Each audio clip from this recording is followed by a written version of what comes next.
G'day, it's Jamie, and welcome to Where's My Yowie. Today we're doing something a little bit different.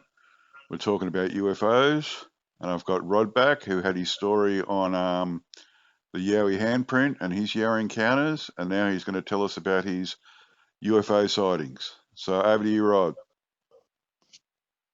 Yeah, beauty, Jamie, and mate, absolute pleasure to be back and to be able to tell the audience about my 3 UFO encounters. Thanks. And, yeah, mate, not a problem, not a problem. Well, my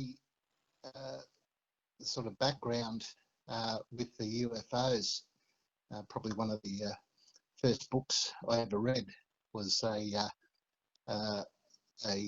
mysterious universe sort of book, and I remember reading quite distinctly a story about a US fighter pilot that chased one of these things, and ended up crashing and dying in the accident.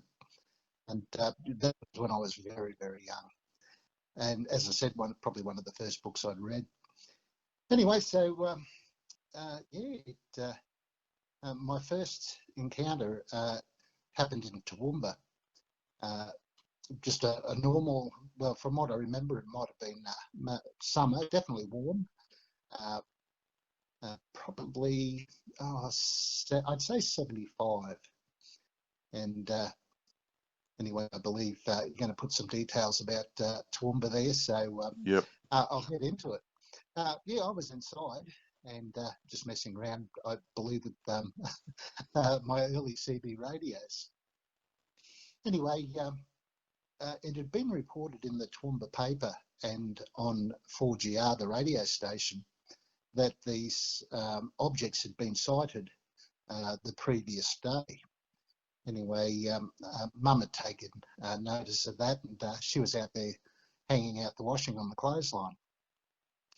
Anyway, I was playing around, and Mum yells, Rod, come out here and have a look at this. Anyway, so I wasn't that far, probably 10 metres, but just inside, and slipped out, and she said, look up, and she pointed upwards, and I believe there was 2 metallic balls, and very, very high in the sky, directly overhead. And they were spherical, as I said, very high. They were almost like a dull solder colour. But yeah, and what was just amazing was the manoeuvres they were performing. It was just incredible. No plane could do it. These things were zigzagging and cutting back on themselves. And Wow. Anyway, so sat there and watched these. And anyway, I probably watched them for a good 5 minutes. But I do. When you're reading about UFOs from an early age, you just, these things are out and about. You don't attach too much to them. And anyway, I just thought they were an occurrence, and I'd been lucky enough to see these 2 over Toowoomba.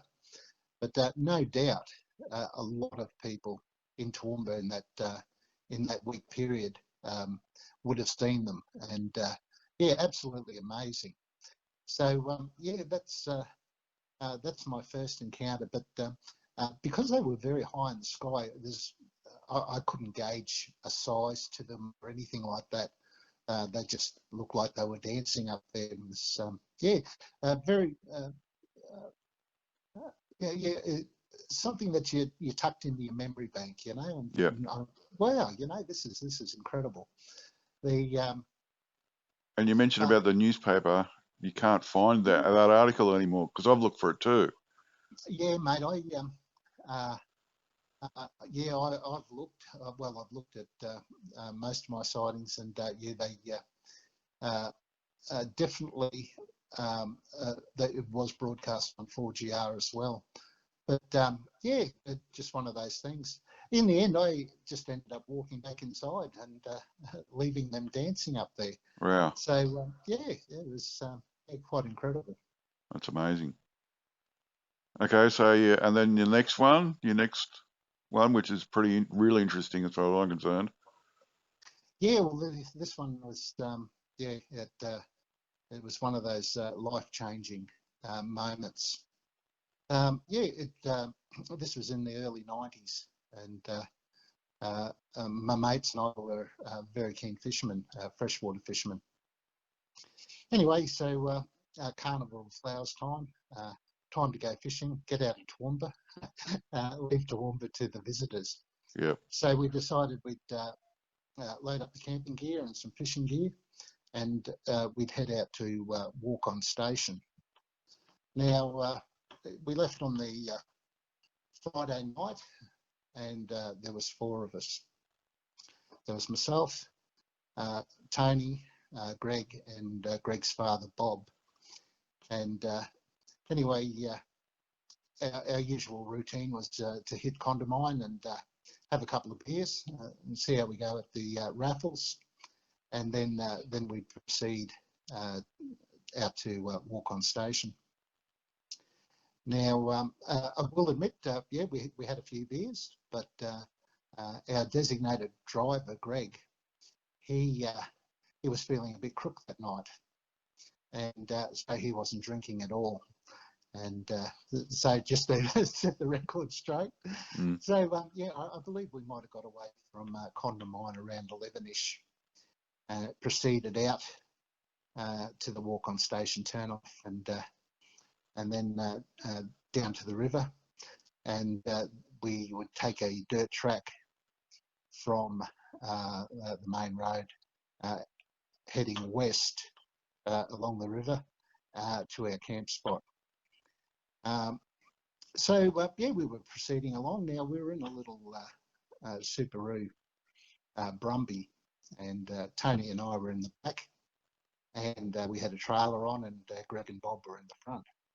So we were probably halfway along to our camp spot, and I turned around. I had my back up against the wall there in the back of the ute. We had a canopy over the top, and I could see Greg had his head craned or sort of ducking down, trying to see something, you know. And so I tapped on the window and I said, "What are you looking at?" And he said, "I could see a light in the distance." And he said, "It makes no sense." And anyway, I could see, craning down, I could see where he was looking. And here was this light way out in the distance. So I tapped on the window again and said to Greg, we had one more gate to go through. And I said, once we get through this last gate, we'll pull up and have a look. So we proceeded through and through the gate, and closed the gate behind us, and we all propped ourselves on the bull bar of the Subaru Brumby. And here we were watching this cone-shaped light. At this stage, it was still quite distant. Estimated, 10 to 12 kilometres out. But at this stage, it was just a brilliant white light, conical, shining down on the ground. But I'd never seen a light like it before. This was in the days before LED lights or anything like that. Yep. Definitely not. It wasn't a search beam. It was the light was that white. It was almost solid. It was definitely conical, coming down from a height onto the ground. But the light itself was almost solid. Wow. Just incredible. So we just propped ourselves down and we watched this thing. Anyway, at that stage, it was Roma Surat area. We were looking to the southwest as this thing was coming in. And we sat there in sheer amazement. Now this, after probably 5 minutes, we realised that the path this thing was taking was going to bring it very, very close to where we were positioned. Now, fishing trip, we all had cameras. It wasn't the days of iPhones or anything like that, but yeah, we all had cameras. But at that point, you know, when we got out of the vehicle, not a one word was said. Yeah. We just sat there in amazement, just collecting your own thoughts. I can't remember anyone saying one word. Anyway, so this light's getting closer. Probably at about 4 kilometres. Wow. I was starting to think in my head that whatever this thing was following the river. That's only what I can assume, but definitely getting a lot more distinct in the beam that was coming down from this craft. And yeah, I was totally convinced that yeah, we were going to get very, very close to this. Okay, so at that stage where we parked, we were probably, I'd estimate about 300 metres from the river. The path that this craft appeared to be taking was going to bring us at that point, yeah, 300 metres from it. So yeah, we're just watching, and probably at 600 metres, the craft started to block out the stars. Now, from memory, there was no moonlight, but you know, out west, just brilliant starlight. So as this craft is moving from right to left, and we're looking down to the south, at about 3 o'clock, the craft started to block out the stars behind it, and Right. you could definitely see the shape of this craft as it started to get very, very close to us. Now at this point, the craft was just a classic, perfect flying saucer shaped. I drew a little bit of a picture, a picture of what I saw in my mind, and yeah, that's as close as I can get to what we saw. Yeah, I've got that up on the screen now for people to look at, so it's really interesting. Well, now at this point, yeah, it's definitely yeah, a flying saucer, absolutely brilliant white light. I've never seen a light like it since. As I said, it was almost solid. You could, but there was a distinct gap between the craft and the light. You know, the light wasn't shining back underneath the craft or anything like that. Yeah, I don't know. No noise whatsoever. Just an eerie silence as it just drifted. Well, it was like it was drifting because there was no noise. It got to its closest point, and at that stage, I would estimate it at probably around 100 feet in diameter. Height-wise, it might have been 30 feet. All right. Yeah, a little bit hard to gauge, but so yeah, it got to that closest point, and we're just staring there with our jaws on the ground, and then it proceeded to follow the river heading east. So the first words were said were, gee whiz, I'm glad that thing never stopped, you know. Yeah. And absolutely amazing. yeah, it sort of changed the direction of my life as far as what I wanted to do and stuff like that. But yeah, okay, so we watched it depart to the east, and knew we'd witnessed something absolutely extraordinary. As I said, this thing was just perfect. It was just the lines were incredible. Now, talking to my other mates, there was a little bit of conjecture about. Now there was a series of lights around the rim of it. Now, in my mind, I thought they might have been green and red, but one of the other mates, he thought it might have been green and blue. But yeah, depends who needs their eyes tested. Yep. But that's all good. Anyway, so we jumped back in the vehicle. We did make comment about cameras, but yeah, it is what it is.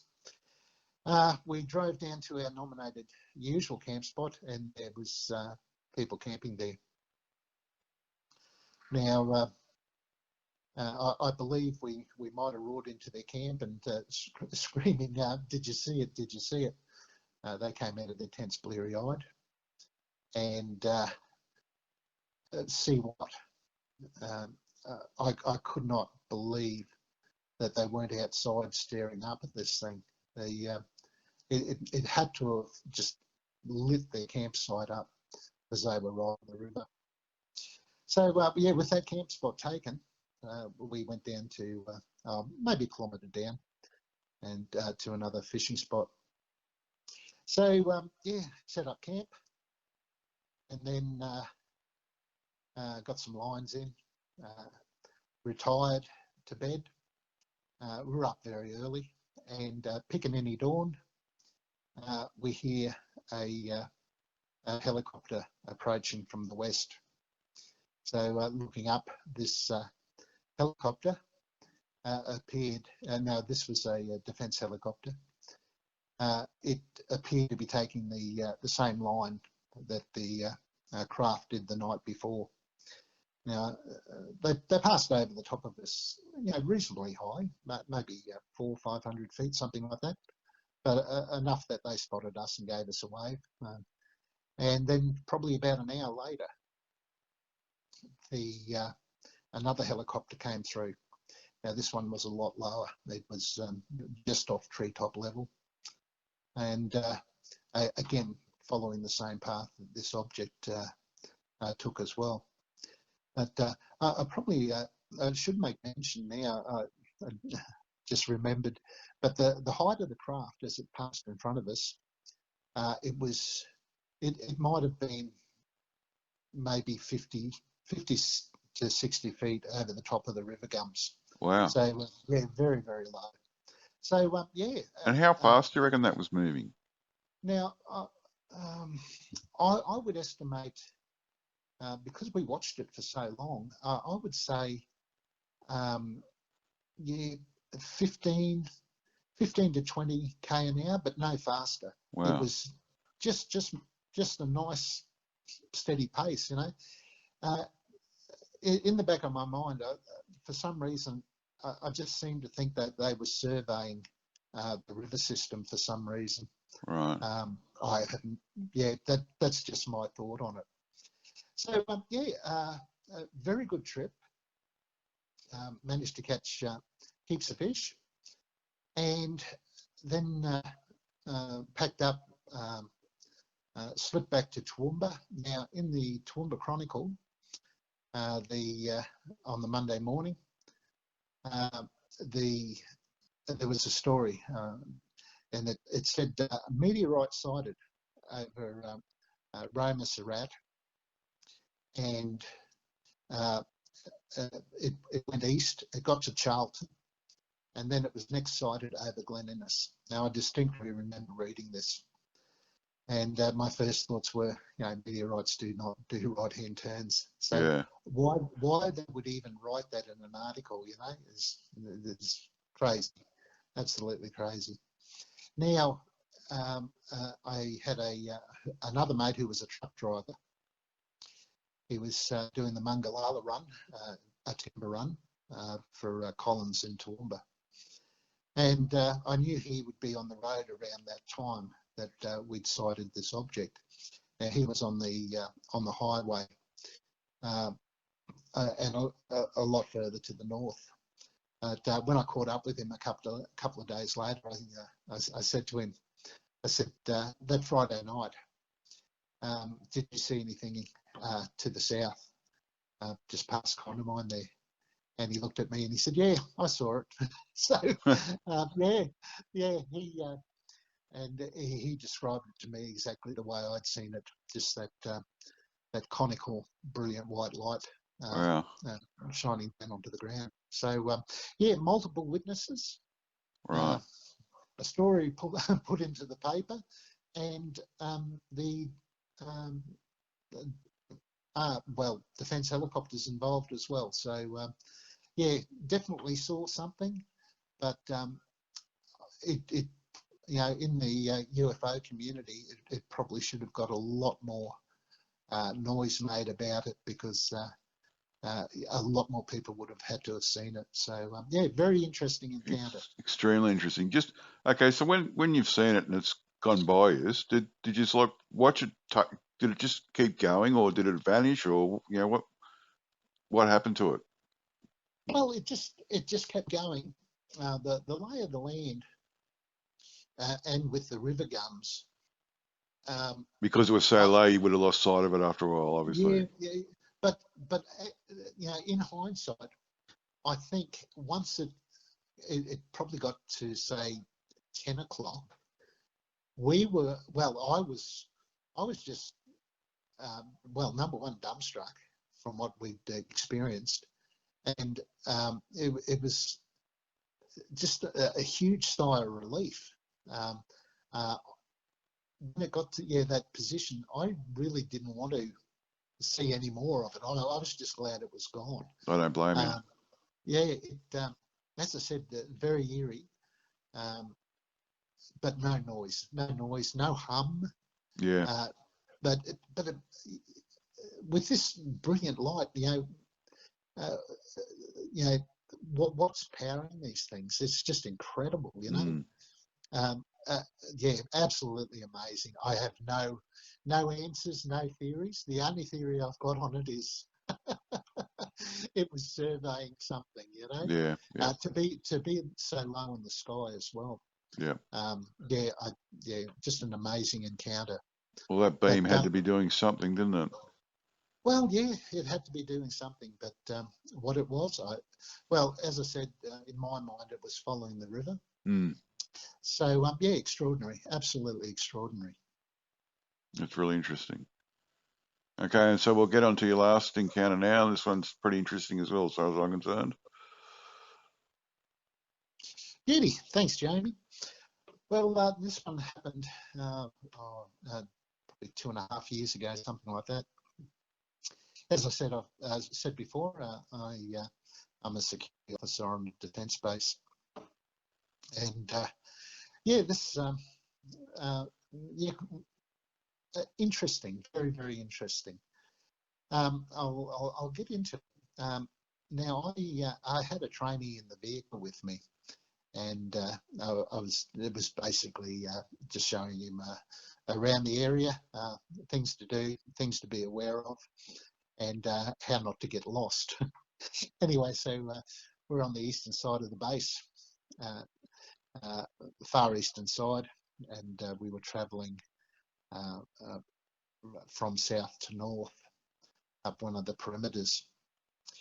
And it had just got dark, so I'd say probably 7:15 to 7:30, something like that. Might have been just again, I'm thinking summer.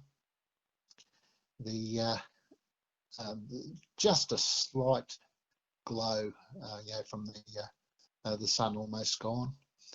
And we were proceeding along. There was 2 concrete culverts, and then we had a sharp right-hand turn. And anyway, nose of the vehicle. I was driving. Nose of the vehicle went down into the little causeway, and as it was rising, right directly in front of us, so directly north, this electric turquoise blue object, and the best way I can describe its actions were it appeared to drip out of the sky and then vanish onto the ground. Now, when I saw it, I was of the belief that it had to be atmospheric, you know. But I'd never seen anything like this before. It was just, electric, the most electric blue colour. And, Right. and it was teardrop shape. Now, I caught sight of it when it was about 40 degrees. And as I said, its action was in the sky. It just appeared like it dripped to the ground. I can't remember any. All I remember is the teardrop shape. I can't think of anything coming off the sides of it or anything like that. I would have estimated maybe 5 to 6 kilometres out. Right. Anyway, so I never said a word. My trainee beside me, we went up probably another 20 metres and a sharp left, got around the corner, and he looked at me and one big expletive, and did you see that? And I said to him, yeah, I saw it. And he said he was just flabbergasted. But as I said, he saw the same thing as you? Oh, identical. Yeah, he described it exactly what I'd seen. He said it's just crazy, you know. It just seemed to drip from the sky. Anyway, so I just proceeded onwards. But as I said, this. I was probably for 3 or 4 months. I was convinced that it was atmospheric. It had to be, you know. Yeah. Anyway, I went through some UFO reports, and I came across one that matched our sighting just about to the letter. Now, this occurred over a UK defence base, and they basically described it exactly the same and appearing to drip out of the sky. So, once I read that, I thought, maybe I should, in my own mind, reclassify this as possibly another UFO encounter. But, was anything said on the base at all, or anything reports on the base that you know of? No, not that I know of. Yeah, But, it could have been, but you're not privileged to all. not privy to it. Yeah. But I generally, if something unusual sighted, everyone has an opinion, you know. But being all night shift workers, we all sort of are drawn to the same conclusions. Yeah. But speaking to some of the long-termers, as far as the security goes, definitely some very unusual occurrences have been seen in the night skies over it. So I couldn't give you a definitive on size. It's just hard to gauge at that distance, you know. Yeah, well, it must have had some size to it, you know, because it was distance away and you still could see it. Yeah, but this, what caught the eye was this electric turquoise colour. Right. There's nothing like it, you know. And basically because it dropped down straight in front of us, we had to see it, you know. It was just amazing. But so that's my 3 encounters. But that's really amazing. If there's one thing I've learned, Jamie, in hindsight, you know, is and my advice to everyone is, if you encounter anything like this, write down all the details. Don't be like me, you know, and just rely on memory. But yeah, put down as much information as you can. Yeah. And grabbing photos, you know, people say, "Oh, yeah, why didn't you photograph it?" Well, I tend to find I'm picking my jaw off the ground, you know. I know exactly I what you're don't have talking about there. yeah, presence of mind to take photos or stuff like that. But yeah, make sure that yeah, you record as much information as you can on the sighting. Yeah, because your And, brain also does this silly thing where it tries to convince you that you didn't see what you just saw to try and mm, rationalise. oh, that's it. You're rationalising all the time during a sighting. You're crossing things off lists. You know, is it a plane? Is it a helicopter? Is it a meteorite? Is it the stars? Yeah, The things that governments tend to throw back at you as excuses for what you've seen. You know, yeah, but in the end, yeah, there's things that are unexplainable. And as I said, that I was close. Well, my mates and I were close enough to know exactly what we saw with that encounter at Warkon Station. yeah. That's amazing, that one. No one could ever convince me that that was Venus.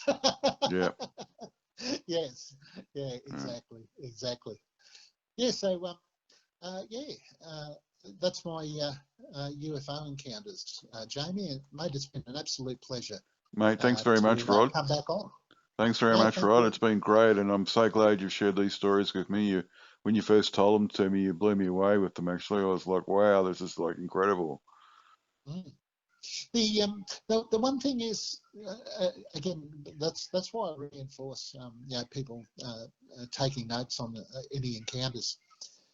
Yeah, I've been up to the Toowoomba Library quite a few times now, trying to find well, that article on Warkon with the meteorite and the right-hand turn. Now I know I read it, but yeah, it's just trying to track it down, or um, uh, God forbid it's been removed. You know. Yeah, well, I I looked don't. I looked online after you told me about it on that Trove website that has all the Australian newspapers Mm, catalogued from years and years ago, and there's nothing, not a thing. I thought that would have been reasonably easy to track down because it was the Carnival of Flowers weekend, Mm, and that was usually at a set date. yeah, I know it did fluctuate a little bit, but and yeah, it was the Monday morning after. So yeah, just one of those things. yeah. Well, thanks again, Jamie. Thanks very much, Rod, and I'll get back to you again, and hope you have luck with your yowie hunting in the future too. Oh, mate, yes, it's yeah, getting interesting. Yeah. The uh, I'm going to update my IR source. I'm going to now again. See, I'm not tech minded, but I believe um, this one on my recorder is 850 NM. But they say if you go to 940, which are available, there's a lot less red dot involved. Right. So yeah, that's my next port of call is to get one of those and give that a crack. Yeah. But there's everyone. It's funny. Everyone's got an opinion on it, but you don't see any stuff on YouTube or comparos or anything like that. You know. Yeah. So yeah, you just got to try and see what works and what doesn't. Yep. But yeah, no, we get mate with the weather turning nice, and oh well, that'll give us an idea, mate. Did I tell you I got hit by a tick down there? I Yes, picked you up a did. tick. You did. Yeah, yeah. Well, that was on the last trip down. Yeah. Yeah, Yeah. yeah. So yeah, just avoid the ticks, mate. Yeah. Okay, Yeah. Rod. Thanks very much for your time, Oh, and another question, Jamie. How did you go view wise on the on that last one we did?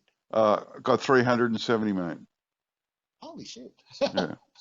Mate, you wouldn't think there'd be 370 people interested in Yowie, say. Yeah. Yeah. Yeah. And it's still Yeah. climbing. Oh, Okay, that's so that's it amazing. from me, from Jamie at Where's My Yowie. I'll get back to everyone later, and thanks very much. Bye. Thanks, Jamie. Bye.